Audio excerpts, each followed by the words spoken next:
ایک تو پتہ نہیں ہم غریبوں کی قسمت کیوں نہیں بدلتی. یہاں بھی ہر خواہش کے لیے ترستے رہو، شادی کے بعد بھی کم بخت ضروریات کے رونے روتے رہو.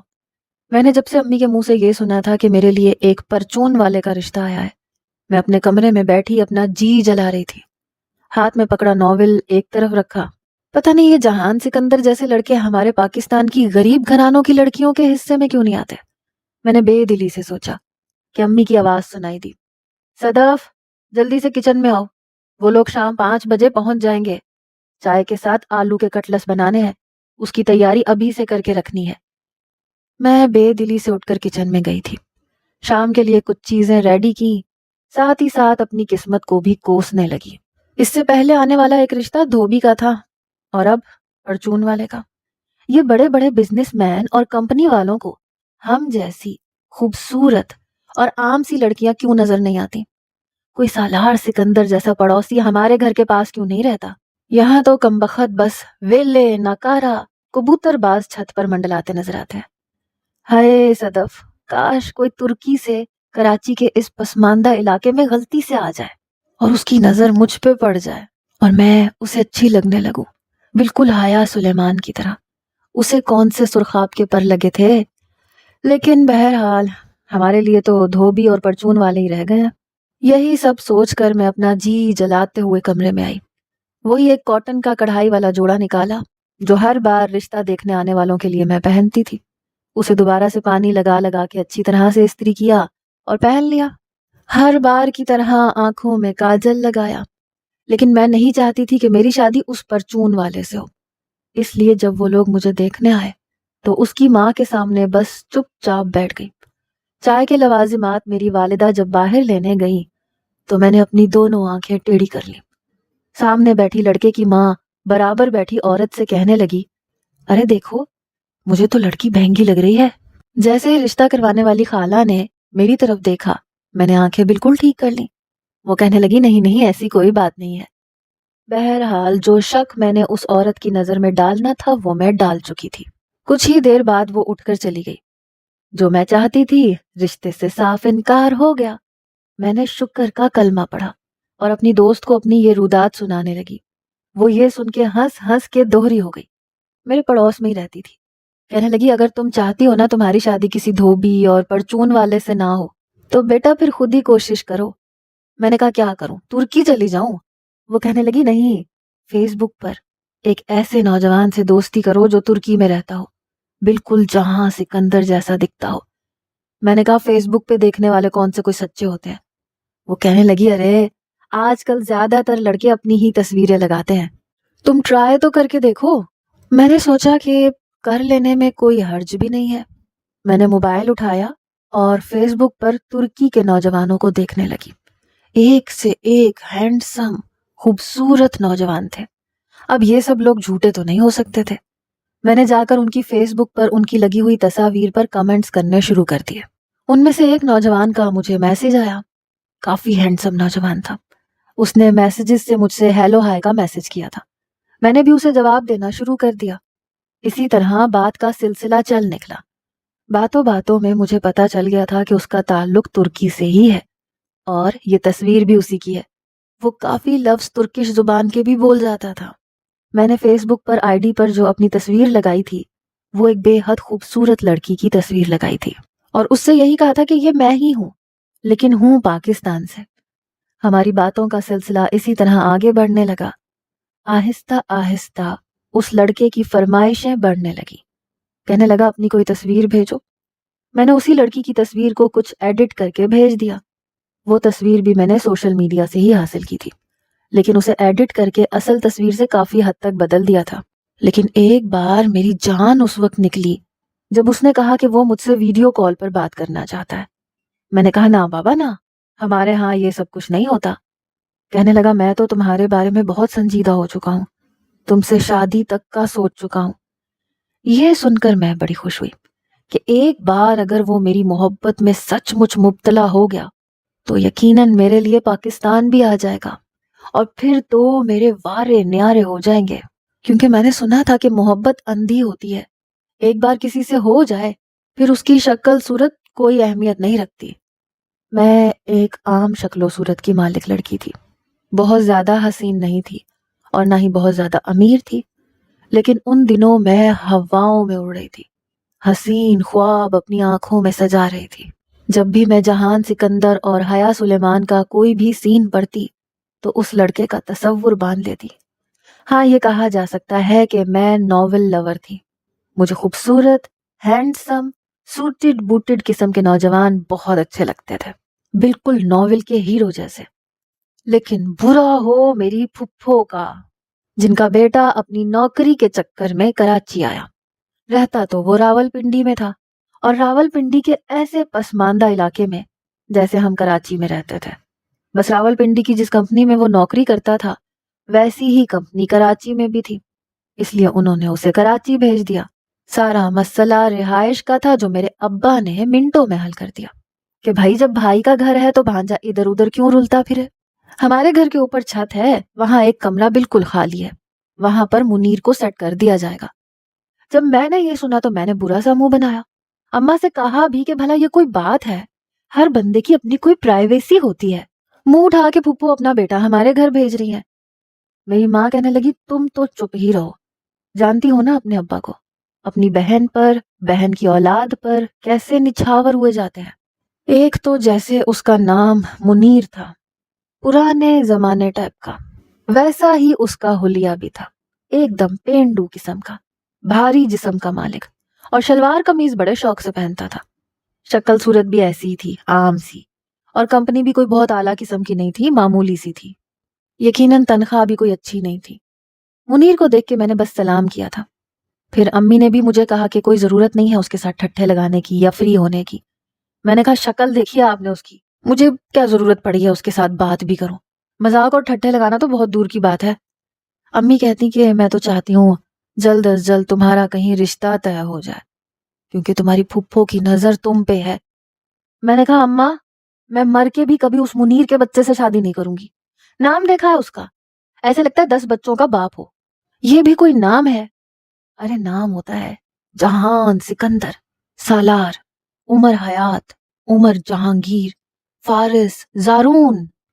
میں نے ناول کے ہیروز کے نام گنوانا شروع کیا۔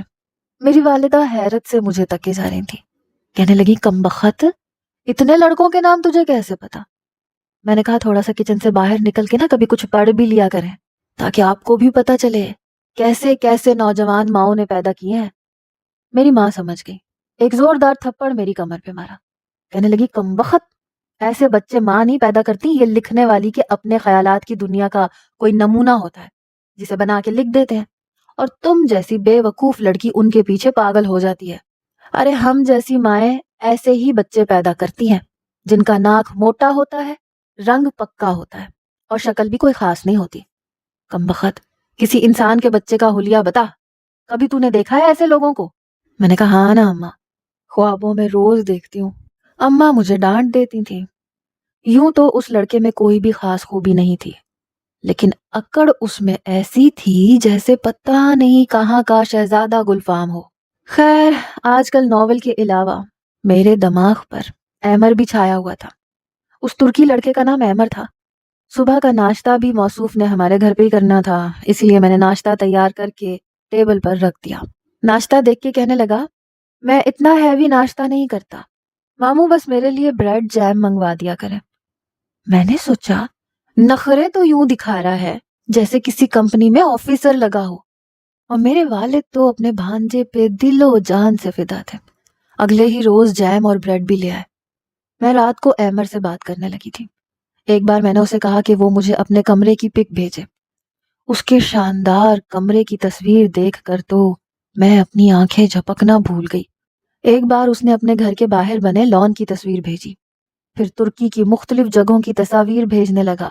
کئی ریسٹورنٹس کی تصاویر بھی بھیجتا تھا جہاں بیٹھ کے وہ اکثر کھانا کھا رہا ہوتا تھا یا کافی پی رہا ہوتا تھا۔ کئی بار وہ مجھ سے اپنی محبت کا بھی اظہار کر چکا تھا۔ ایک بار میں نے اس سے پوچھا کہ وہ میری خاطر پاکستان آ سکتا ہے تو میری اس بات پہ وہ چپ سا ہو گیا۔ کہنے لگا تم میرے بارے میں تو بہت کچھ جان گئی ہو لیکن میں تمہارے بارے میں کچھ نہیں جانتا۔ میں نہیں چاہتی تھی کہ اسے یہ لگے کہ میں بہت غریب قسم کی لڑکی ہوں، اس لیے میں ایک بار اپنے ابا کے ساتھ